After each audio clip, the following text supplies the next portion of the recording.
나는 선한 목자라 이와 같은 제목으로 함께 말씀을 나누겠는데요, 오늘은 왠지 3부에서는 좀 편안하게 시간에 구애 안 받고, 근데 왜냐하면은 오늘 이 말씀이 진짜 말씀이 다 중요하지만은 오늘 우리 마음에 여러분 모두에게도 그런 은혜가 있기를 원합니다. 우리가 이제 새벽에 요즘 최근에 생명의 삶으로 우리는 새벽에 말씀을 나누지 않습니까? 큐티로 지금 사무엘하 3장 이렇게 나가고 있는데요, 말씀을 나누는 가운데에서 다윗의 집과 사울의 집, 점점 강하여져 가는 집과 점점 약하여져 가는 집, 점점 잘 되는 집과 이제 몰락해가는 가정, 가문, 이것을 보게 돼요. 그런데 우리는 사무엘하 3장 1절 속에서 여기에 이 말씀의 핵심이 다 들어있는데요, 다윗의 집과 사울의 집을 비교하면서 이렇게 말씀하셨어요. 볼까요? 사울의 집과 다윗의 집 사이에 전쟁이 오래매. 이미 사울은 죽었어요. 그런데 사울의 가정과 다윗의 가정 사이에는 계속되어지는 보이지 않는 이런 다툼이 일어나고 있는데, 일방적이죠. 일방적. 사울의 집에서 왕으로 다 가지고 있던 사울의 집에서 목동으로 소년으로 어쩌면 버림받은 다윗의 집, 그런데 이 사울의 집이 다윗의 집을 이기지 못해요. 그런데 성경이 이렇게 말씀합니다. 사울의 집과 다윗의 집 사이에 전쟁이 오래매 다윗의 집은 점점 강하여져 가고 사울의 집은 점점 약하여져 가니라. 우리가 지금 시대적으로 보면 도덕윤리로 바라볼 때에 다윗이 잘하는 것 같아요, 사울이 잘하는 것 같아요? 도덕윤리로 보면은요, 사울이 다윗보다 어쩌면 더 나은지도 몰라요. 다윗은 충신, 우리야, 그를 전쟁터에 내보내서 앞서 보내고 죽게 하고 그의 부인 바세바를 빼앗은 사람이에요. 그것뿐입니까? 지금 사무엘하 3장에 보면은 헤브론에서 유다 지파의 왕이 되었음에도 불구하고 그동안 13년 동안에 죽을 고생을 했지 않습니까? 그러던 그가 이제 헤브론에서 왕이 될 때에 분명히 눈물골짜기를 지나오면서 2명의 부인과 함께 헤브론 땅에 들어갔는데, 사무엘하 3장 2절 이하에 보면은 6명의 부인이 등장해요. 여기에는 크게 2가지 하나님의 말씀의 위배가 됩니다. 신명기 17장 14절 이하에 율법으로 너희가 가나안 땅, 약속의 땅에 들어가거든 너희가 틀림없이 왕 세워달라 그럴 거야. 그럼 왕을 세우거든 3가지 하지 말라고 그랬어요. 말을 많이 두지 말고, 아내를 많이 두지 말고, 은금을 많이 쌓아두지 마라. 왜 그랬을까요? 육신으로는 왕이지만 그 왕도 하나님을 철저히 의지하고 살아야 된다는 얘기죠. 다윗은 이새의 8아들 중에 막내 아들로 사랑받는 막내가 아니라 아버지도 형도 인정하지 않아요. 사무엘이 와서 잔치할 때 그럼 벌판에서 아버지 몇 마리 양으로 해서 버려진 그 자리에서 목숨을 걸고 아버지 양을 지켜낸 은혜의 사람, 나라 위기를 만났을 때 블레셋의 골리앗이 쳐들어왔을 때 물맷돌 5개 들고 나가서 블레셋의 골리앗을 무너뜨린 나라의 영웅, 여인들이 부르는 몇 마디의 노래, 사울은 천천히요 다윗은 만만이라고 말하는 이 말 때문에 사울 왕 안에 시기 질투가 일어나서 3,000명의 군대를 거느리고 13년 세월을 다윗을 죽이겠다고 쫓아다녔지만 결국은 사울과 그 아들 왕자 셋이 전쟁터에서 함께 죽음을 당했습니다. 이쯤 됐으면 다윗이 승승장구하는 가운데에, 그럼에도 불구하고 이방 땅까지 도망갔던 다윗, 하나님이 헤브론으로 올라가서 유다 지파의 왕이 되게 하셨으면은 내 삶은 본인이 말했던 것처럼 나는 벼룩 같아,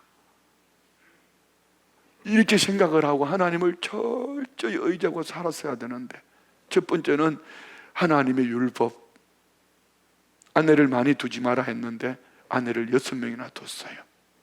두 번째는요, 6명 중에 거술 왕의 딸 메랍과 혼인을 했습니다. 거술은, 자, 유다는 헤브론의 한 지파, 그리고 위에 11지파를 두고 그 위에 오른쪽에 보면 아람 나라의 한 도시 국가가 거술이라는 나라입니다. 왜 그 거술 왕의 딸과 결혼했을까요? 정략 결혼입니다. 북쪽에 있는 11지파가 여차하면은 저 위에 있는 아람 나라하고 같이 연합을 해서 샌드위치 만들어 보겠다는 거 아닙니까? 그는 그렇게 하나님을 의지하고 승승장구하던 그가 결정적일 때에 두 가지 율법을 범했습니다. 그것뿐 아닙니다. 이스보셋이 11지파의 왕이 될 때에 아브넬이 이스보셋을 세운 거예요, 왕으로. 그리고 아브넬이 이스보셋을 세워서 함께 섬겨가다가 두 사람 사이에 다툼이 일어났어요. 오해인지 사실인지는 모르지만 아브넬이 이스보셋 아버지 사울의 첩을 통간을 했다는 거죠. 그러니 아브넬이 화가 난 거예요. 둘이 다툼이 일어났어요. 이것 때문에 아브넬이 이스보셋을 버리고 다윗에게로 오겠다니 다윗이 조건을 하나 답니다. 좋아, 내 받아주는데 다윗의 첫 번째 부인이 누굽니까? 사울의 딸 미갈이 첫 번째 부인이에요. 이 미갈을 다윗에게 줬다가 사울이 다윗이 도망자가 되어 도망 다닐 때 마음에 안 든다고 다른 남자한테 또 시집 보내버렸어요. 어쨌든 미갈은 이제 재혼을 해서 행복하게 살고 있는데 다윗은 그 부인을 잊지 못하는 거예요. 법적으로 보면은 미갈은 다윗의 부인이죠. 그러면 다윗이 자기 부인을 찾는 것은 정당한 겁니다. 그런데 성경을 보면은 왜 성경에 그런 말씀을 기록해 놨을까? 미갈과 재혼한 그 남편이 자기 부인 미갈을 빼앗겼어요. 울며 집으로 돌아갑니다. 자, 교회를 잘 보셔야 돼요. 저는 이런 말씀을 묵상하다가 번쩍번쩍 정신이 들 때가 있습니다. 교회가 법도 좋고 하나님 말씀도 좋지만 율법의 중심 신앙이 뭘까? 그건 사랑이에요, 사랑. 다윗이 법적으로 자기 아내를 찾겠다 했지만 결국은 이미 재혼해서 살고 있는 한 가정을 무너뜨렸고 한 사람을 큰 아픔 궁지로 몰아넣은 거예요. 이런 말씀을 놓쳐버리고 교회가 우리는 이것도 하니까 저것도 하니까 법대로 하다가 보면은요, 절대로 주님이 기뻐하는 교회가 될 수가 없습니다. 어떻든 다윗은 그 한 장 속에서 그렇게 엄청난 고난의 세월을 지나고 유다 지파의 왕이 되었으면 더 철저하게 하나님을 의지해야 될 다윗이 이렇게 세 가지나 범했어요. 사무엘하 3장 한 장 속에서. 그럼에도 불구하고 성경은 이 다윗을 하나님의 마음에 합한 자라고, 이시의 아들 다윗을 만나니 내 마음에 합한 자라, 이를 통해 내가 저 뜻을 이루리라. 자, 여기 중요한 비밀이 담겨 있습니다. 저와 우리도 어쩔 수 없는 인간이고 다윗도 어쩔 수 없는 인간입니다. 그런데 다윗의 삶을 전체적으로 중심으로 풀어내면은요, 세 가지 단어를 만들어낼 수 있어요. 다윗은 하나님의 절대 주권 안에서 하나님의 말씀을 철저하게 순종하는 사람. 두 번째는요, 사무엘상 2장 30절에 나오는 말씀처럼 나를 존중하는 자를 나는 존중한다고 하나님이 엘리 제사장을 심판하시며 하셨던 말씀처럼 다윗은 하나님을 존중하는 사람. 자, 여러분, 하나님을 어떻게 존중하십니까? 다윗은 정직한 사람. 그래서 우리는 도덕 윤리의 잣대를 가지고 말하면은 여기 온전할 사람 몇이나 있겠어요? 그렇지만 다윗이 시간이 지날수록 지금 사무엘하 3장 1절에서 나오는 말씀처럼 오래매, 다윗의 집과 사울의 집의 전쟁이 오래매 긴 시간이 지나가는 동안에 다윗은 조금씩 내 때를 내려놓고 하나님의 때를 추구하며 믿음으로 살아가는 거예요. 실수가 없었다, 그의 죄가 없었다, 이런 얘기가 아닙니다. 우리 모두에게는 실수가 있을 수 있고 육신을 입고 사는 날 동안에는 죄가 있을 수 있습니다. 그렇지만 하나님의 절대 주권을 인정하며 우리가 하나님 말씀 앞에 순종하려고 애를 쓰기를, 하나님을 존중하는 예배, 하나님을 존중하는 사명, 하나님을 존중하는 우리 모두의 삶, 대인관계, 가정 안에서 모든 일들 속에서 하나님을 존중함으로 만나지는 크고 작은 일들, 사업을 하면서 정직함. 여러분, 정직함이 뭡니까? 저울 속이지 않고 남 사기치지 않고 정직하게 하는 거 말입니다. 이런 거. 이런 다윗을 하나님은 손을 들어주시는 거예요. 오늘 우리 사랑하는 성도님들 안에도 다윗처럼 하나님의 절대 주권을 인정함으로 하나님을 존중하는 이 삶이, 내가 행하는 모든 일들 속에 먼저 하나님의 절대 주권을 가지고 존중함으로 그 말씀에 순종해서 정직한 신앙이 되기를 원합니다. 여기 완벽한 사람 아무도 없어요. 다윗이 그 정도면은요, 여러분, 우리는 넘어져도 몇 번 넘어질 겁니다. 그렇지만 그럴 때마다 처음 신앙생활 시작할 때 하나님을 의존하는 것이 1%였고 내 생각이 99%였더라면 오래매 시간이 지나가며 10%, 20%, 30%, 40%, 50% 하나님을 의존하는 중심이 점점 더하여져 가고, 어느 날 주님 앞에 설 타이밍에는 마치 야곱이 침상 머리맡에 앉아서 지팡이를 잡고 하나님을 경배했던 것처럼, 시작은 사기꾼 집념의 사람으로 시작했다 할지라도 끝자락에서는 오늘 우리 김정혜 집사님 말하는 것처럼 인생의 끝자락을 아는 사람. 여러분은 신앙의 연조, 오래되어져가는 신앙생활 속에 역으로 하나님을 의존하는 것을 다 안다 하며 뒤로 물러가고 있습니까? 아니면은 하나님을 의존하는 시간, 내 삶, 내 신앙관이 점점 더하여져서 다윗의 집처럼 점점 강하여져 가고 있습니까? 아니면은 사울의 집처럼 다 가지고 시작했는데 점점 약하여져 가고 있습니까? 선택은 여러분의 몫입니다. 성경은 하나님과 우리의 관계를 말합니다. 크게 네 가지 관계를 말하고 있죠. 하나님이 우리의 아버지가 되시면 우리는 하나님의 자녀, 하나님이 우리의 왕이면 우리는 하나님의 백성, 하나님이 우리의 주인이면 우리는 하나님의 종.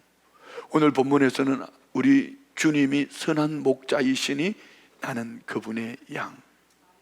자, 관계라고 그랬습니다. 관계.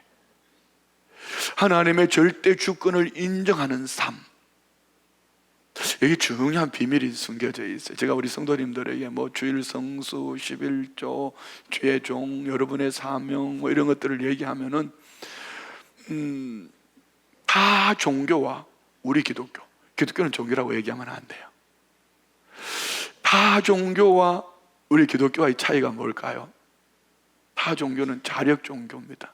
내가 얼마나 공을 들이고 얼마나 열심히 하고 얼마만큼 했느냐에 따라서 그대로 내게 돌아오는 거예요. 인과응보예요. 그러나 우리 기독교는 그렇지 않습니다. 거래가 아니고 관계입니다. 관계. 잘 보세요. 여러분, 오늘 주일 예배를 왜 드리시죠? 만약에 거래이면 이겁니다. 나 예배 잘 드릴 테니까 하나님 내게 복 주세요.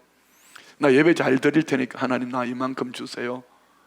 그런데 여러분, 예배 잘 드리신 분들 얼마나 받으셨고, 예배 안 드렸다고 좀 코로나 이후에 보니까 이상한 흐름이 있어요.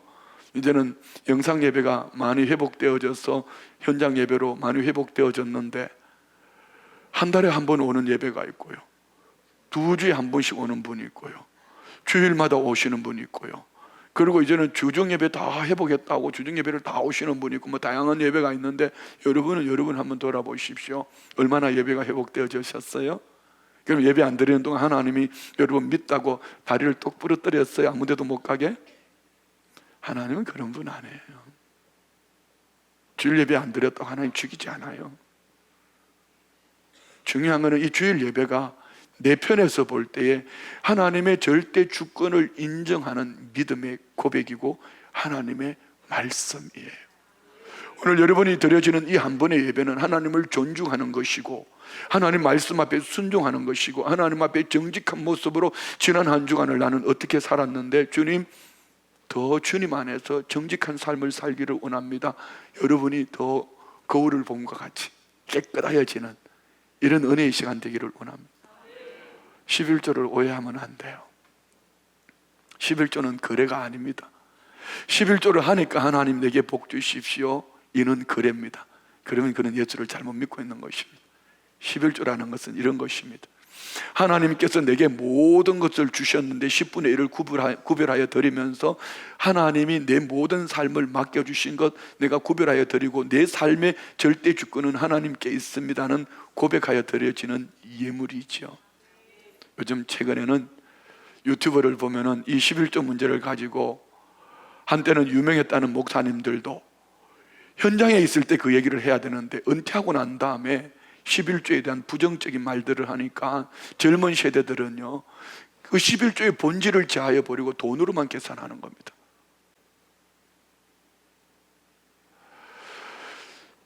이는 하나님 앞에 신앙 고백이고 이는 하나님 앞에 내 삶의 절대 주권, 하나님께서 어떻게 나 같은 사람을 이렇게 엄청난 은혜 속에 자녀 삼으시고 그것도 부족해서 주의 종으로 세워주셔서 특별히 이렇게 은혜가 넘치는 순복음 춘천교회 담임 목사를 세워주신 것 때문에 틈만 나면 주님 앞에 감사를 다양한 방법으로 감사를 하다가 보니까 그렇게 된 거예요.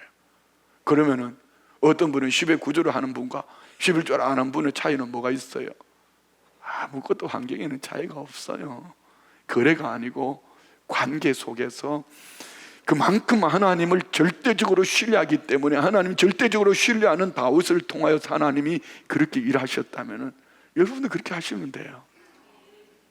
너무 그거 가지고 뭐 축복을 받네 안 받네, 그거에 중요한 거는 그 마음의 중심입니다. 중심. 그래서 자꾸 뭐 세금을 떼고 해야 됩니까? 안 떼고 해야 됩니까? 세금을 떼고 싶으면 떼고 안 떼고 싶으면 안 떼고 뭐 여러분 알아서 하세요. 뭐 그렇게 중요합니까? 그렇지 않아요? 중요한 거는 이겁니다. 하나님하고 나하고는 어떤 관계 속에 있는가?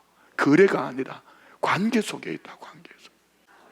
그래서 우리 모두가 하나님과 나와의 관계가 우리 주님이 선한 목자이시고 나는 그분의 양이라면 왜 하나님은 하나님과 성도와의 관계를 양과 목자, 목자와 양으로 비유를 하셨을까? 이건 중요한 비밀이 숨어 있어요. 양은 참 어리석어요. 그리고 양은 참 둔해요.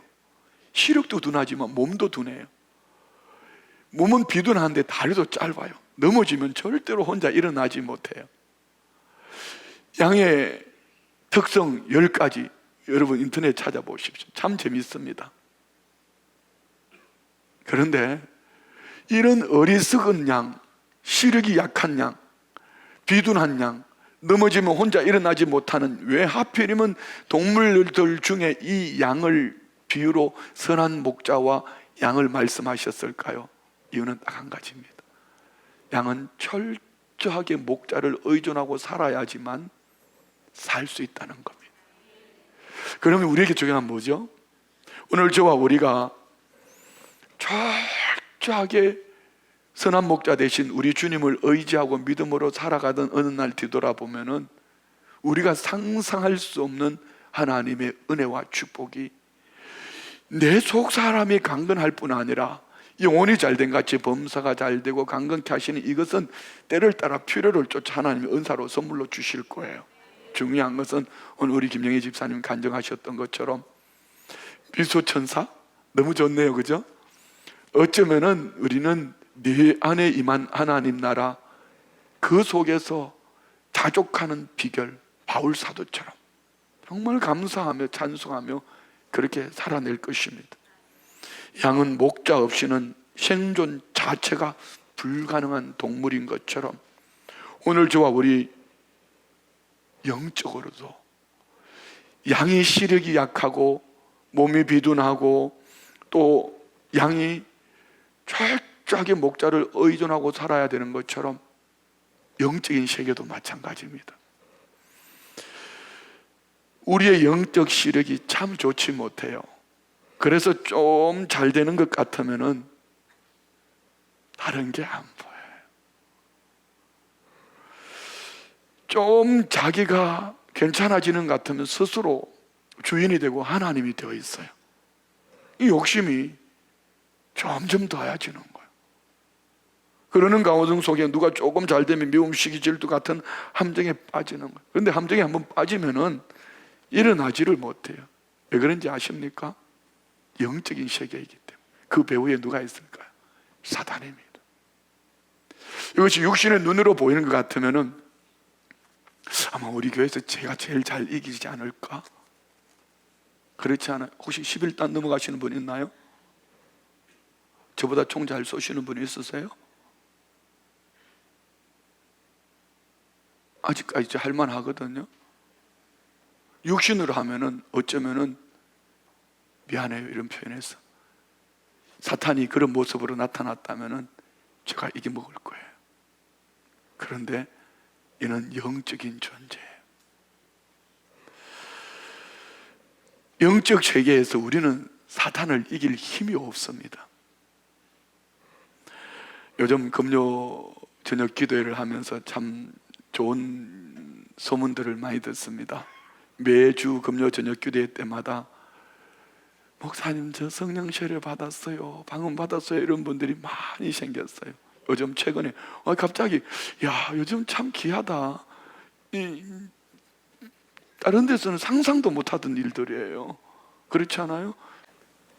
난 몇 주 전에 우리 교회 한 자매님이 오셨어요. 지금 산부 예배 드리시는 것 같은데 한 자매님이 오셨는데 이 자매님이 이단에서 한 20년 동안 신앙생활을 하셨어요. 제가 그날 이제 우리 교회 금요기도회 두 번째 오신 날 제가 그렇게 얘기했습니다. 이단에서 20년 동안 신앙생활을 했으면 머리끝부터 발끝까지 악한 영으로 가득 들어차 있을 거라고. 그런데 첫 번째 우리 교회 오실 때에 우리 권사님이 같은 이제 그 사업장 안에 있어서 권사님이 인도해 오셨어요. 뭐 어떤 이유로 어떻게 했는지는 모르지만 어쨌든 자매님을 인도해 오셨어요.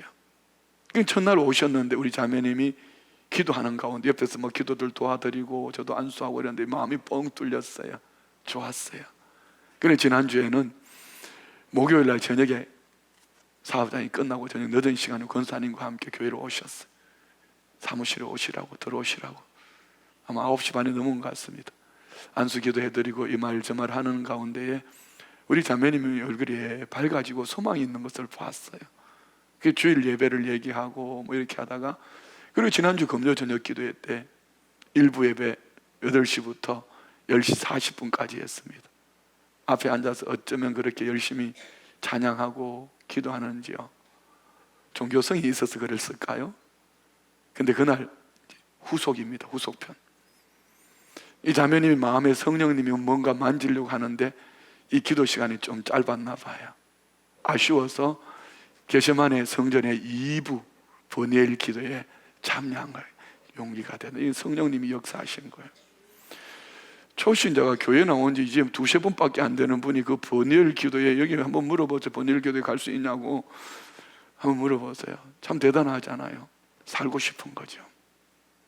번뇌일 기도에 참여해서 찬양하고 기도하는 가운데 이 자매님 안에 막 구토가 일어나고 머리가 터질 것 같고, 그리고 같이 기도하는데 견디지를 못하는 거예요. 나 좀 그냥 두라고. 그냥 그때 그냥 가도록 내버려 두면은요 다시는 교회를 안 돌아옵니다. 이게 여러분 영적 분별을 잘 해야 돼요. 좋은 게 좋다고 그냥 두면은 그 속에서 악한 영이 붙들고 있는지 성령이 말하는지 이걸 잘 분별하셔야 돼요. 나 좀 그냥 놔두라고, 나 좀 그냥 놔두라고 말해. 그 말에 여러분, 목사님 좀 도덕적으로 하세요, 윤리적으로 하세요, 인격적으로 하세요. 그런 분은 저기로 다른 데로 갔어요. 그런데 이 자매님이 그러는 가운데 함께 기도에 참여하시는 우리 번외일 기도팀들이 한 40여 명이 항아리 기도를 했어요. 이 자매님 안에 매여있던 게 떠나갔어요. 그리고 자매님이 얼굴이 환해지고요, 찬양하면서, 상상이나 됩니까? 그 성전을 춤을 추며 찬양하며 뛰어다니는데 누가 더 행복했겠어요? 본인도 행복했겠지만 같이 기도하는 그분들이 너무 행복한 거예요. 저는 홍천에서 개척하고 있을 때 홍천에 주로 저희 교회 새로 부흥하는 그 중심이 그런 분들이었어요. 여기 뭐 여러 정인들이 있잖아요. 여기도 있고 뭐 다 있잖아요. 알코올 중독자들, 귀신 들린 사람들, 뭐 마약하는 사람, 뭐 이게 다양한 사람들이에요. 한 번은 12월 25일 날 이제 성탄절인데요, 경찰서에 제가 예배를 마치고 나오는데 홍천에 있는 한 모 교단 목사님이 전화가 왔어요. 목사님, 우리 교회 좀 빨리 와봐달래요. 저는 여러분 했던 얘기입니다. 처음 듣는 분들을 위해서. 느낌이 뭐가 있구나 하고 우리 한목기 권사님 남편 그 또래들 5명한테 전화를 해가지고 빨리 어느 교회로 오라 하고 갔어요. 갔더니 예배당이 겨울에 12월 25일이면 얼마나 추워요. 문 입구 바깥에 그 집 목사님 딸 고3짜리는 거기 무릎 꿇고 찬송하면서 죄에서 자유를 얻게 하면 찬송하고 앉았고요, 안으로 들어가니까 본당 안에 담임 목사님이 한 젊은 형제를 끌어안고 형제여 와카노, 형제여 와카노 하고 있어요. 나중에 알고 보니까 이분이 군인 상사인데 음주운전에 걸렸어요. 공무원 음주운전에 걸리면 어떻게 되는지 알죠? 끝이에요. 그러니 이분이 그만 삶을 비관하고 스스로 목숨을 끊으려고 그렇게 하는 그 속에 악한 영이 훅 들어가 버렸어요. 약해지니. 이 발작을 하니까 목사님이 한 번도 안 해봤잖아. 그러니 생각나는 게 순복음교회 목사를 불러야겠다 하고 불렀는데, 저는 느낌이 좀 있었어요. 또 젊은 집사님들 데려가서 같이 기도를 했어요. 그런데 5명이 붙잡는데 얼마나 힘이 센지요. 손만 떨치면 푹 자빠져요. 다 자빠져요. 그 몇 시간 기도하는 가운데 이분 안에 묶어있던, 매여있던 악한 영이 떠나가는데 얼굴이 환해지고 밝아지고 찬양하는데요, 일부러 가족들 오라고 그랬어요. 다 가족들 오게 불러라고. 목사님이 가족들 다 오게 해라. 보여줘야죠. 봐야죠. 그리고 목사님도 그 가족도 참 회복되어지는 그 속에서 얼마나 행복했는지 몰라요.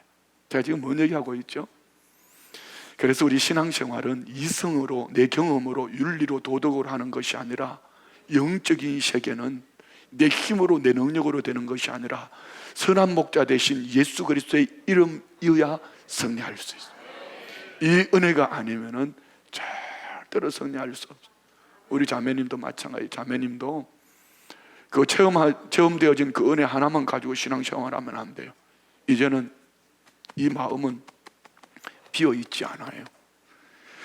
여기에 성령으로 충만함을 입든지, 아니면 내가 충만하든지, 아니면 악한 영이 충만하든지. 내가 충만한 것도 결국은 육신으로 입고 있기 때문에 악한 영에 이끌려 갑니다. 다시 말씀드리면은 성령의 충만함을 입기 위해서 예배와 기도 생활이 열심을 내야 됩니다. 성경적입니다. 성경 말씀하잖아요. 악한 영이 들어왔다가 쫓겨났어요. 한 바퀴 돌아서 쭉 돌아서 보니까 이 집이 잘 소지가 되어서 어떻게 했다 그랬죠? 더 악한 귀신 7을 데리고 왔다 그랬어. 그래서 교회 나오다가 영적인 것이 분별되지 못하면은요, 교회를 모함하고 떠나버린 이 사람은, 여러분 그들을 잘 분별하셔야 돼요. 교회가 잘못했어, 뭐 누가 잘못했어, 그 사람은 어떻게 해서 그런 얘기하지 말고 그 속에 지금 어떤 영이 어떻게 하고 있는가를 보고요, 여러분 우리가 기도함으로 승리할 수 있습니다. 할렐루야. 그렇습니다. 왜 우리 주님이 목자이시고 우리는 철저하게 양이 되어야 하는가? 자기 혼자 생존 자체가 불가능한 양들에게 가장 필요한 것은 선한 목자입니다. 그래서 예수님 말씀합니다. 양에게 마실 물도 필요하고 먹을 풀도 필요하지만 양에게 있어서는 마실 물보다도 먹을 양식보다 더 중요한 것은 선한 목자와 함께하는 것입니다. 그러나 이들보다도 우리 자신을 먼저 분별하는 지혜가 있어야 돼요. 이사야 53장 6절 말씀을 보십시오. 우리는 다 양 같아서, 양 같다는 얘기가 뭐죠? 선한 목자 없이 살 수 없는 그런 존재라는 겁니다. 그런데 다 양 같아서 뭐 했다고 그랬죠 지금? 그릇 행하여 각기 제 길로 갔거든. 여러분, 자기 중심으로 가는데 그게 뭔 죄가 돼요? 이것이 우리가 그림 1:1에서 배우는 거 아닙니까? 하나님이 에덴을 회복할 때 10가지의 축복 한번 올려주실래요? 에덴에서 하나님이 기쁨, 번성, 부요, 자유, 사랑, 거룩, 왕권, 안식, 교제, 그 영생의 복을 주셨는데, 인간이 하나님이 먹지 말라고 말씀하신 선악과를 따먹을 때의 자유의지를, 왕권을 가지고 이 사탄을, 시험을, 불신앙을, 불순종을 물리치지 못하고 자기 생각을 쫓아서 보암직도 하고 먹음직스럽기도 하고 지혜롭게 할 만큼 한 이 선악과를 따먹는 그 순간 스스로 주인 되었을 때 하나님과 인간은 단절과 분리되어서 기쁨 대신에 슬픔이, 번성 대신에 저주가, 부요 대신에 가난이, 자유 대신에 방황이, 사랑 대신에 정오가, 거룩 대신에 추악, 더러움, 왕권 대신에 종노릇, 안식 대신에 불안함이, 교제 대신에 단절이, 영생 대신에 죽음과 심판이, 지옥 같은 거야. 여러분, 여기 이걸 가지고 지금 어디에 살고 있습니까? 이렇게 짚어보라고 그러면 많은 사람들이 중간에 짚어요. 중간은 없어요. 사람 편에 있는 여러분 9가지가 있어도 한 가지만 없으면 그건 지옥 같은 겁니다. 이거 어떻게 회복하지요? 자, 보십시오. 그릇 행하여 각기 제 길로 갔다. 이것이 성경은 뭐라고 말합니까? 다시 말씀 올려주실래요? 이렇게 말합니다. 여호와께서는 우리 모두의 죄악을 그에게 담당시키셨다. 양인데 철저하게 목자를 의존해야 될 양이 목자를 의존하지 않고 자기 생각으로, 자기 경험으로, 자기 방법으로 가는 그것이 죄악의 지름길이라는 겁니다. 잘 생각하셔야 돼요. 왜 다윗은 죄를 지었음에도 불구하고, 불완전한 사람임에도 불구하고 하나님은 다윗을 내 마음에 합한 자라 했습니까? 시간이 지나갈수록 오래매 그는 점점 하나님의 절대 주권 앞에 존중하며 그 말씀을 순종하며 정직함, 죄를 지은 그대로 내 모습 이대로 주님 앞에 나와서 주의 성령을 거두지 말아 달라고, 내 안에 주의 구원의 기쁨을 회복시켜 달라고, 내가 구원의 복음을 전하겠다고. 다윗은 정직하게 주님 앞에 엎드릴 줄 아는 사람. 여러분요, 왜 응답이 안 될까요? 왜 축복의 문이 안 열릴까요? 쌓아놓았어. 내가 언젠가는 우리 교회 이걸 한번 깨려고 해요. 여러분들, 하나님 앞에서는 회개를 했는데요, 사람 앞에 회개하는 걸 몰라요. 부부도 마찬가지요. 교회 안에 장로님들이 신앙생활하다 부딪힐 수 있죠. 못 부딪혀요? 부딪힐 수 있죠. 그렇지만 하나님 앞에 회개했다면은 사람 앞에서도 회복하고, 그 다음에는 마치 아무 일도 없었던 것처럼 정말 형제 자매로 만나고 더 뜨겁게 마음의 중심을 가지고 가야 되는 거예요. 그런데 순복음 교회는 교회인데 성도들이 순복음답지 않은 부분들이 가끔 있어요. 이 사람이 이쪽으로 오면 이쪽으로 가고, 이쪽으로 가면 저쪽으로 가고. 여러분, 한번 잘 생각해 보세요. 여러분 가정 안에서 형제들과 다 회복되셨습니까? 그게 막혀 있는 거. 그러면 자꾸 여러분 설교가, 말씀이 들어가지 않아요. 부부 사이에 막혀 있습니까? 절대로 하나님의 회복 속에 살 수가 없습니다. 교회 안에서는 좋다 합시다. 거룩하다 하니까 거룩한 척 하겠지만, 안 믿는 사람들 속에, 세상으로 들어가서 나를 알지 못하는 사람들 속에 들어가서 믿는 사람답게 살지 못한 것 주님은 다 아시고 다 보셔요. 다 아시지 않겠어요?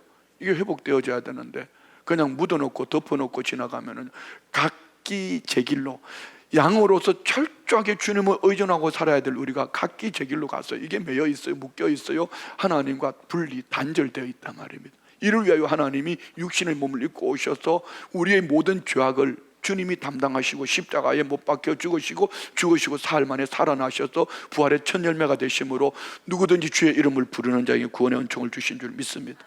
우리가 잘 아는 대로 이스라엘 백성들은 하나님 허락하신 가나안 땅에서 축복의 땅, 약속의 땅, 젖과 꿀이 흐르는 땅이 아니라 그 대열에서 이탈했어요. 어떻게 이탈했어요?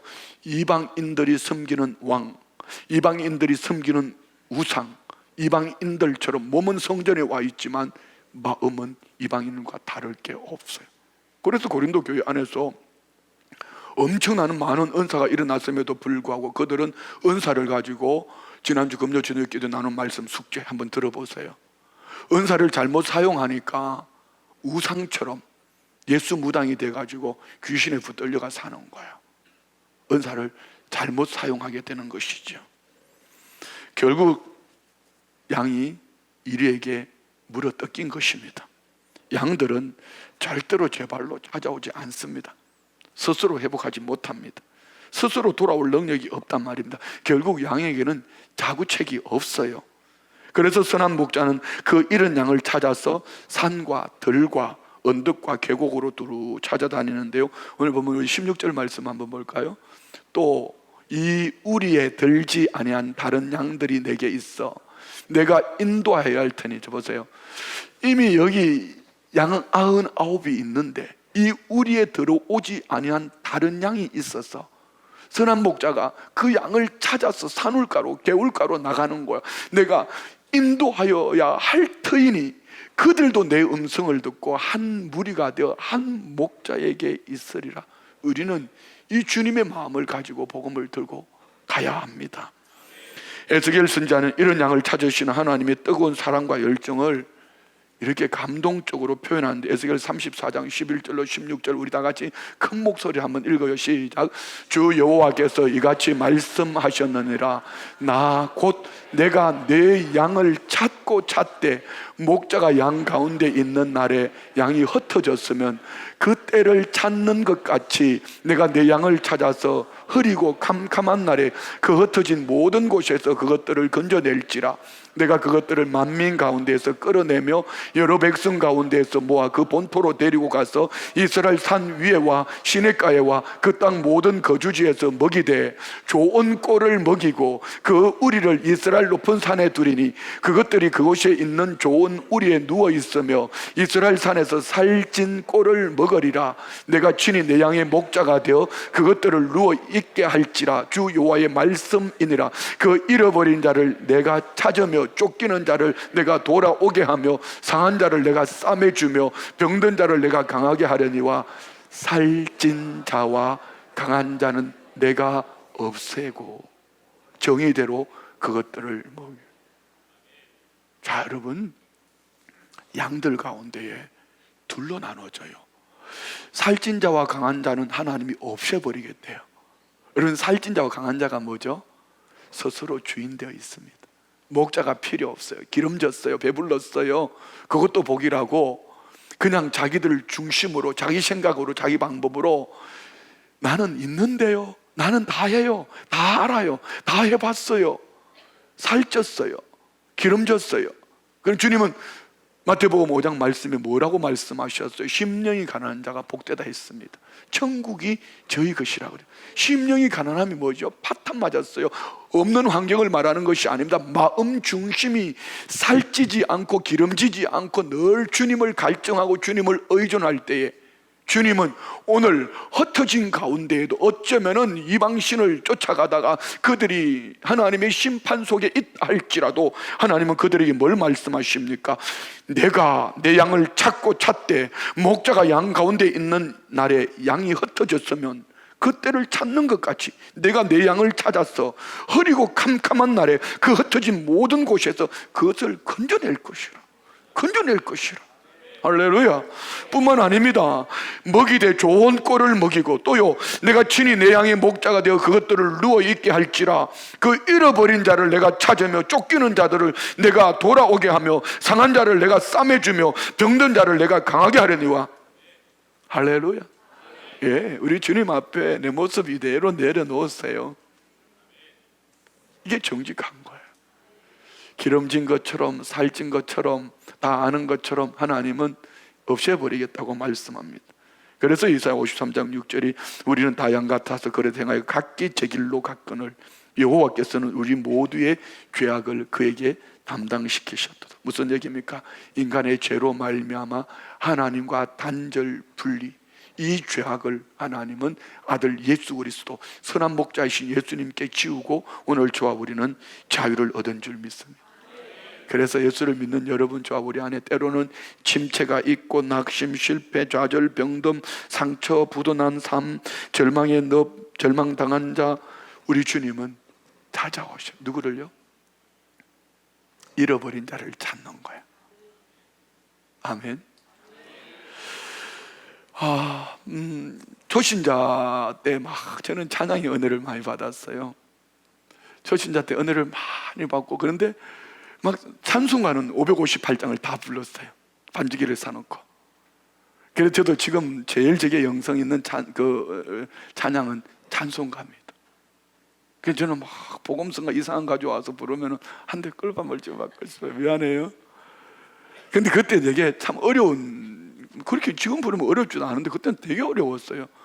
나는 길 잃은 나그네였네. 여러분 아시죠? 나는 길 잃은 나그네였네. 죄 중에 헤매이는데 사랑의 왕 내 목자 예수 나를 집으로 인도하네. 진실로 선함과 그 인자심이 날마다 함께 하시리라. 진실로 선함과 그 인자 날마다 함께 하시리라. 아멘. 성령 받고 은혜 받고 있잖아요. 이 찬송을 부르면, 이 복음성가를 부르면서 얼마나 행복했는지 몰라요. 한번 생각해 보세요. 나는 길 잃은 자였는데 방황하고 있을 때에 우리 주님 찾아오셨어요. 죄 중에 헤매이던 자였는데 우리 주님의 진실함, 우리 선한 목자이신 주님의 신실함이 나를 이끌어 주시는데 얼마나 감사했는지 몰라요. 근데 의아하지 말아요. 그 늘 승승장구한 안에 엎어졌다 일어났다 엎어졌다 일어났다 하면서 오늘 이 모양 이 꼴이 된 거예요. 저는 이 말씀을 준비하다가요, 목자라는 부분에 걸렸어요. 그래서 신학적으로 목자와 목사와의 차이가 뭔가를 찾아보면서 내가 놀래 자빠질 뻔했어요. 여러분, 저는 목자가 아니에요. 목사예요. 물론 에스겔서 34장에 보면 다윗을, 한 목자 다윗을 세우고 이렇게 말씀하시는데요, 물론 다윗은 예수 그리스도의 예표예요. 그렇지만 인간 목자로 완벽한 사람은 아무도 없습니다. 여러분, 저는 목자가 아닙니다. 목자는, 선한 목자는 양을 위해서 생명을 버리고 양을 살려내는 것이 선한 목자입니다. 저는 목사입니다. 목사는 가이드입니다. 선한 목자이신 예수님께 여러분을 하나님 말씀 중심에 서서 선한 목자인 예수님께로 인도하는 가이드입니다. 저는 목자가 아닙니다. 여러분이 저를 아시면은 제 안에서, 제 속 사람 안에서 일어나는 크고 작은 일들을 여러분이 하나님처럼 속속들이 들여다본다면은 여러분 심각하게 생각할 겁니다. 제 안에 갈등 많아요. 행복을 노래하면서도 순간순간 다가오는 크고 작은 일들 속에 저는 목자가 아닙니다. 저는 목사입니다. 목회자입니다.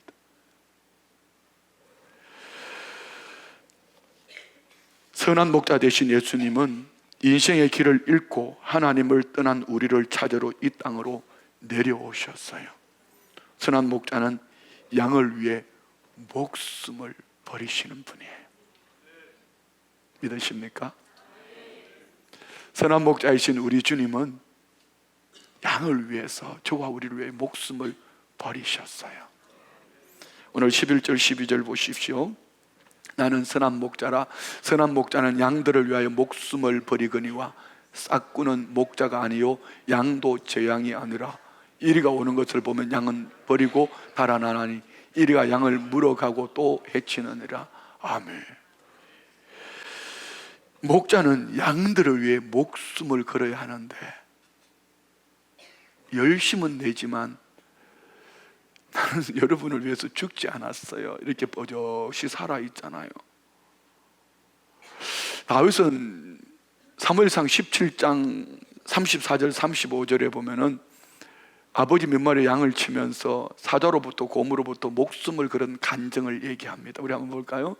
다윗이 사울에게 말하되 주의 종이 아버지의 양을 지킬 때에 사자나 곰이 와서 양떼에서 새끼를 물어가면 내가 따라가고 그것을 치고 그 입에서 새끼를 건져내었고 그것이 일어나 나를 해하고자 하면 내가 그 수염을 잡고 그것을 쳐 죽였나이다. 사울 왕 앞에 가서 저 블레셋에 할례 받지 않은 저 골리앗 내가 이기고 오겠습니다. 너 아직 소년의 어린 아이라 안 된다. 나요 아버지 몇 마리 양 치면서 목숨 걸고 사자로부터 곰으로부터 양을 지켜냈거든요. 그러니 사울이 옷을 벗어주는 거예요. 칼도 주는 거예요. 그러니까 다윗은 왕의 옷이 맞지 않으니까 다 집어 던집니다. 그리고 물매를 가지고 가서 이기고 돌아오는 것이지요. 그래서 다윗은 한 목자로 예표되어지지만 다윗도 퍼펙트한 온전한 목자는 아닙니다. 온전한 목자는 양을 위해서 목숨을 버리신 예수 그리스도 선한 목자 한 분밖에 없습니다. 오늘 11절에서 목숨을 버렸다고 말씀하셨죠. 15절 한번 볼까요?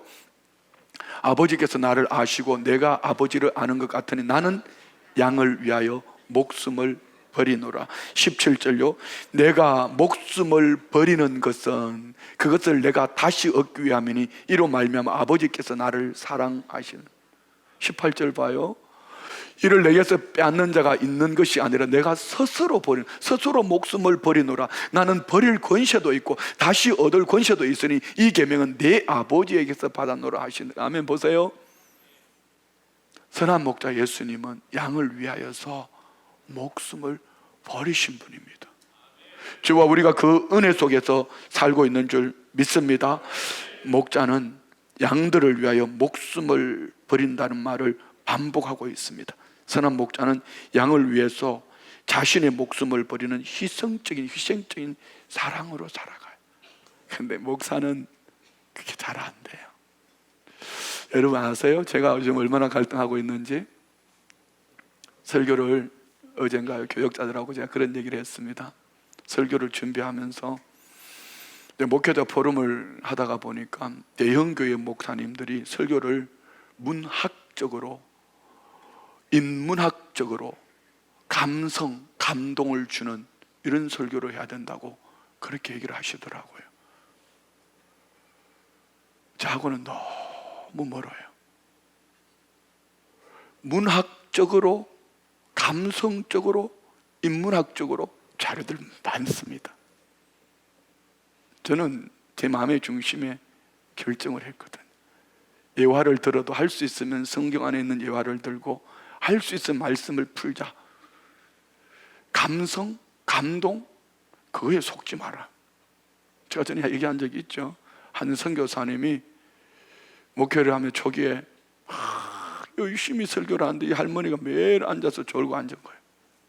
그러다가 어느 날 할머니가 선교사님 설교를 들으면서 눈물을 줄줄 흘리면서 야 오늘 드디어 저 할머니가 은혜 받는구나 이렇게 이제 예배 마치고 식사를 하면서 할머니께 여쭤봤어요. 할머니 오늘 어떤 대목에서 은혜 받았어요? 뭐 이렇게 물어봤더니 할머니 오늘 예배 와서 다 하는 얘기잖아요. 못 들은 것처럼 선교사님 눈가를 쳐다보는데 며칠 전에 죽은 고양이가 생각이 나가지고 눈물이 줄줄 흘렀다고. 예, 말씀 전하는 말씀의 귀를 기울이지 않고 선교사의 눈가를 쳐다보고 죽은 고양이 생각하면서 울었다. 자, 여러분 오늘 예배 속에 여러분 무엇 때문에 눈물이 나시는지요? 감성요? 감동요? 아닙니다. 문학이요?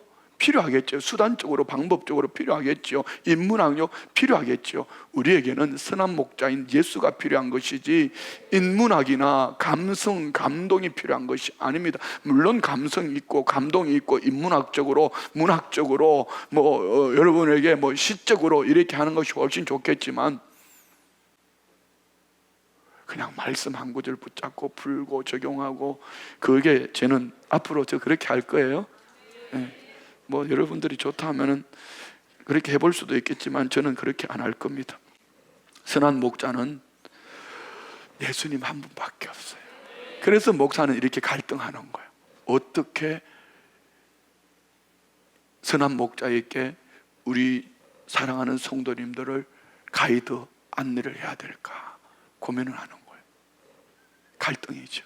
아마 이는 목회하는 동안의 갈등일 거예요. 제가 어느 날 원로 목사님들하고 모인 자리 얼마 안 됐습니다. 지난주 월요일입니다. 식사하면서 이제 목회가 뭔지 조금 보여지는 것 같습니다. 그랬더니 한 원로 목사님이 그러시더라. 나 은퇴하고 나니까 보이더라. 그러면서 그분 설교시키면 얼마나 열정적으로 설교하시는지 몰라요. 그러니 이렇게 이제 미련한 사람을 여러분 목자라 그러면 안 되죠. 목사, 선한 목자는 주님 한 분밖에 없습니다. 선한 목자는 양을 사랑하는데 어떻게 했다고요? 죽기까지 사랑합니다. 그런데 오늘 본문에 보면은 나는 선한 목자라 나는 내 양을 알고 내 양이라 이렇게 말씀하셨어요. 내 양을 알고. 선한 목자는 양이 아프거나 병들었을 때 그를 얼마나 사랑하는지 어깨에 메고 옵니다. 집을 떠난 양을 찾아서 산울가로 개울가로 가잖아요. 여러분 양을 비유할 때 그 모습을 양을 흰색으로 생각하죠. 그렇지 않아. 양 진짜 더러워요. 나는 삼척에 예수원에 가서 보니 양이요 털이 누리끼리한 게 더러워가지고요. 거기다가 한 보니까 그 목자를 말을 안 듣고 이게 울타리 왔다가 걸려가지고 움직일수록 점점 말려들어. 나중에 목자가 와서 가위 와서 잘랐어요. 그런데 양이 도망을 갔단 말입니다. 목자의 울타리에서 도망을 혼자서 산울가로 돌아다니면서 온갖 더러운 거 다 뒤집어 쓰지 않겠습니까? 그런데 목자는 산울가 개울로 가서 양을 찾아서 둘러매고 온몸에 가시에 찔리고 피 흘리면서 그 목자의 누더기 냄새 나는 그 양을 끌어안고 목에 메고 오면서 여러분 성화 보셨잖아요. 막 노래하며 오는데요. 여러분 상상이 돼요? 우리가 그렇게 냄새나는 인간들이에요. 그런데 양이 병들었어요. 99마리는 울타리에 두고 병든 양을 끌어안고 그 밤에 잠을 못 자는 거예요. 이게 목자예요. 우리 선한 목자, 우리 주님 졸지도 아니하시고 주무시지도 아니하시고 저와 우리를 향하여서 어떻게 증명할 수 있냐고 마태복음 9장 36절 말씀을 보십시오. 다 같이 시작. 우리를 보시고 불쌍히 여기시니 이는 그들이 목자 없는 양과 같이 고생하며 기진함이라. 불쌍히 여기시니 이 말씀이 오늘은 스플랑큰 리조마이 이런 거예요. 여러분 복통 위경련 일어나 보셨어요? 창자가 끊어진 아우 이런 거 있잖아요. 창자가 끊어질 듯이 아픈 연민의 정과 그 동정심을 가지고 목자 없이 유리방황하는 양들을 바라보는 주님의 마음, 이런 마음을 가지고 한 마리 양을 찾았는데 주님이 어떻게 했어요? 냄새가 나겠어요? 안 나요. 그 모습이 누구죠? 저와 우리였습니다. 하나님과 우리와의 관계는 이런 사랑의 관계입니다. 그래서 요한 1서 4장 10절은 말씀하지요. 사랑은 여기 있으니 우리가 하나님을 사랑한 것이 아니요 하나님이 우리를 사랑하사 우리 죄를 속하기 위하여 화목제물 누구요? 예수 그리스도 선한 목자 되신 그분, 그 아들을 보내셨습니다. 믿으십니까? 선한 목자는 양을 개별적으로 알아요. 그래서 14절 15절에 보면은 나는 선한 목자라 나는 내 양을 알고 우리는요 양도 나를 아는 것이, 그래서 우리는 우리 주님이 나를 전체적으로 정확하게 아는 것처럼 우리도 주님을 알기 위해서 몸부림을 쳐요. 다음 절 볼까요? 아버지께서 나를 아시고 내가 아버지를 아는 것 같으니 나는 양을 위하여 목숨을 버렸다. 이것이 우리 주님 목자의 마음. 싹구는 어때요? 여러분 싹군 너무 천대시하지 마세요. 우리 다 싹군이에요. 싹군 아니에요 여러분? 직장에 가서 품삯 받잖아. 이게 싹군이에요. 싹군은 나쁜 게 아니고, 목자와 싹군을 비교할 때에 싹군은 일한 만큼 대가만 받으면 되지만 목자는 싹이 필요 없어요. 싹을 안 줘도 목숨 걸고 양을 살려내는 것이 목자이고, 다 직장에서 우리 품삯 받잖아요. 싹군 나쁜 거 아니에요. 왜요? 싹군은 양의 형편을 몰라요. 그래서 살려내야 되는데 살려내야 될 의무도 없어요. 자기 일한 대가만큼 싹만 받으면 돼요. 더 이상 알 필요도 없어요. 그런데 선한 목자는 양이 무엇을 좋아하고 무엇을 싫어하고 지금 양이 원하는 바가 무엇인지를 구체적으로 합니다. 그래서 저는 우리 교역자들에게 늘 하는 얘기가 있습니다. 우리 직장인들처럼 신앙생활하지 말자. 목회를 하다가 보니까요, 예를 들어 9시에 출근하고 6시에 퇴근해도 내 마음 중심이 성도와 교회들에게 중심에 있으니까 주님이 바라보시는 양들의 마음을 맡겨주신 종들에게 그 마음을 주시니까 교구면 교구, 교회학교면 교회학교 그 성도님들을 세워갈 수가 있어요. 그래서 우리는 싹군이 아니라, 목자도 아니지만 목자의 심정을 가지고 하루하루의 삶을 살아가던 어느 날 주님이 맡겨주신 그 양들을 기름지고 살찐 삶을 사는데요, 선한 목자는 양을 잘 아는데 양의 이름을 불러요. 3절 말씀 보세요. 문지기는 그를 위하여 문을 열고 양은 그의 음성을 듣나니 그가 자기 양의 이름을 각각 불러 인도하여 내느니라. 할렐루야. 자기 양이라고 그랬습니다. 뿐만 아니라 선한 목자는 양의 체질을 너무 잘 알아요. 시편 103편 12절로 14절 말씀 보세요.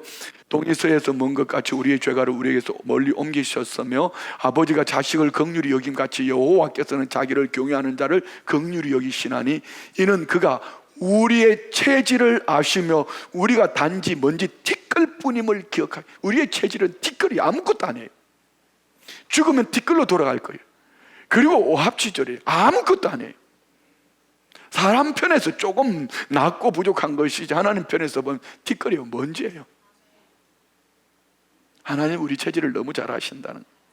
선한 목자는 양을 낱낱이 살펴서 감찰하신다. 시편 139편 1절 2절 말씀 보세요. 여호와여 주께서 나를 살펴보시. 이 말은 예전 성경에는 여호와여 주께서 나를 감찰하셨으므로, 무슨 얘기죠? 낱낱이 살펴보셨으므로 나를 아시나이다. 그래서 하나님은 선한 목자는 양의 모든 형편과 처지를 너무 섬세하게 살피시는데요, 누가복음 12장 7절 말씀 보세요. 너희에게는 심지어 머리털까지 다 세신 바 되었나니 두려워하지 말라. 너희는 많은 참새보다 더 귀하니라. 너희에게는 심지어 머리털까지 다 세신 바 되었나니 두려워하지 말라. 너는 많은 참새보다 더 귀하니라. 자, 여러분 자녀들 사랑하시죠? 혹시 제가 질문할 때는 대답해 봐요. 자녀들 머리카락 헤아려 보신 분 있으세요? 섬세함이 없으시네, 이 부모님들. 주님은 우리의 머리털까지 헤아리신 바 된다. 주님은 우리를 너무 세밀하게 살필 뿐 아니라 양의 모든 필요를 아십니다. 그래서 목자로 살아냈던 다윗은 시편 23편 1절에 여호와는 나의 목자시니 내게 부족함이 없으리. 환경을 말하는 것이 아닙니다. 우리 주님이 나의 선한 목자가 되시면 나는 모든 필요를 주님으로부터 공급받을 수 있으니 부족함이 없다는 고백입니다. 자, 말씀 마칩니다. 여러분, 저와 우리는 주님의 축복을 받은 양들인 줄 믿습니다. 할렐루야. 저와 우리는 선한 목자의 택하심을 입고 축복받은 양들인 줄 믿습니다. 양들은 세 가지가 반드시 있어야 합니다. 이런 목자의 사랑 속에 살아가는 양들 세 가지. 첫 번째는 목자가 어떤 분인지 알아야 돼요. 두 번째는 그 목자의 음성을 들으려고 노력을 하셔야 돼요. 세 번째는요, 그 선한 목자를 따라가야 합니다. 14절부터 16절까지 볼까요? 나는 선한 목자라. 나는 내 양을 알고 양도 나를 아는 것이. 두 번째요, 아버지께서 나를 아시고 내가 아버지를 아는 것 같으니 나는 양을 위하여 목숨을 버리노라. 또 이 우리 안에 들지 않은 다른 양들이 내게 있어 내가 인도하여 할 터이니 그들도 내 음성을 듣고. 양의 음성, 목자의 음성을 들어야 합니다. 한 무리가 되어 한 목자에게 있으랴. 한 무리가 되어 한 목자, 한 무리가 되어서 한 목자를 따르는 자가 되어야 합니다. 자, 말씀 마치며 여러분에게 질문합니다. 여러분은 주님의 진정한 양이십니까? 축복합니다. 선한 목자를 알기를 원합니다. 선한 목자의 음성을 듣기를 원합니다. 선한 목자를 따라갑시다. 우리 다 같이 일어나셔서 목자의 심정, 주님의 마음을 가지고 한번 찬양합시다. 목마른 사슴이 시냇물 찾듯 나의 주님이 죄인을 찾으셨도다. 양을 위해 생명 바친 목자의 수고, 그 사랑을 잠시라도 잊지 말지라. 험산줄령 헤매이는 어린 양 찾아 우리 주님 산가시에 길리셨도다. 양을 위해 생명 바친 목자의 수고, 그 사랑을 잠시라도 잊지 말지라. 양은 9마리 그보다도 길이는 한 마리 양 사랑했도다. 양을 위해 생명 바친 목자의 수고, 그 사랑을 잠시라도 잊지 말지라. 목자는 어린 양의 그 소리 알고 참다운 목자 음성 양이 알도다.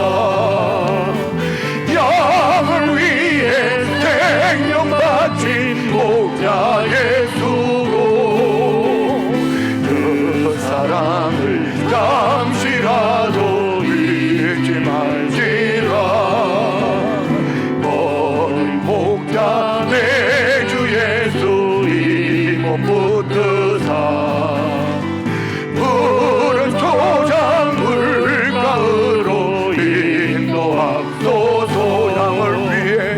양을 위해 생명 바친 목자의 수고, 그 사랑을 잠시라도 잊지. 양을 위해 생명 바친, 양을 위해 생명 바친 목자의 수고, 그 사랑을 잠시라도 잊지 말지라. 다 같이 말씀 생각하며 답심으로 기도합니다.